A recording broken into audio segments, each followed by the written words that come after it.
News Maharashtra K9 आवाज जनतेचा। पिंपळनेरच्या देशीरवाडे शिवारात बिबट्याची दहशत, वृद्धावर रात्री अचानक हल्ला।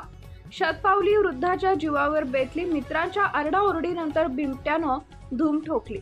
शतपावलीसाठी घराबाहेर पडलेल्या 65 वर्षीय वृद्धावर बिबट्याचा झडप घालून हल्ला। मित्रांच्या आरडाओरडीनंतर बिबट्यानं जंगलाच्या दिशेनं धूम ठोकली।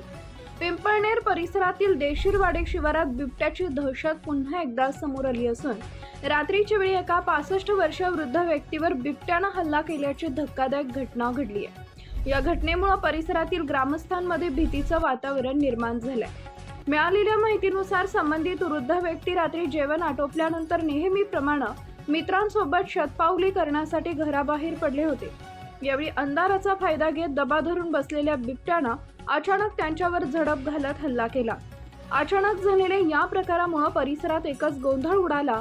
दरम्यान सोबत असलेल्या मित्रांनी तात्काळ आरडाओरडा सुरू केल्यानं बिबट्या घाबरून घटनास्थळावरून पसार झाला। या हल्ल्यात वृद्ध व्यक्ती जखमी झाल्याची माहिती असून त्यांच्यावर उपचार सुरू असल्याचं सांगितलं जात आहे। घटनेनंतर देशीरवाडे शिवारासह परिसरातील नागरिकांमध्ये मोठी दहशत पसरली आहे। रात्रीच्या वेळी घराबाहेर पडण्यास नागरिक घाबरत असून लहान मुले व शेतकऱ्यांच्या सुरक्षेचा प्रश्न निर्माण झालाय। ग्रामस्थांनी वन विभागाला तातडीनं पिंजरा लावून बिबट्याला जेरबंद करावे तसेच परिसरात गस्त वाढवावी अशी मागणी केली आहे। वारंवार बिबट्याचं दर्शन होत असल्यानं नागरिकांमध्ये संताप व्यक्त केला जातोय। महाराष्ट्रातील महत्त्वाच्या आणि ताज्या बातम्या पाहण्यासाठी आमच्या न्यूज महाराष्ट्र K9 चॅनलला YouTube वर सबस्क्राइब करा आणि बेल आयकॉन प्रेस करा।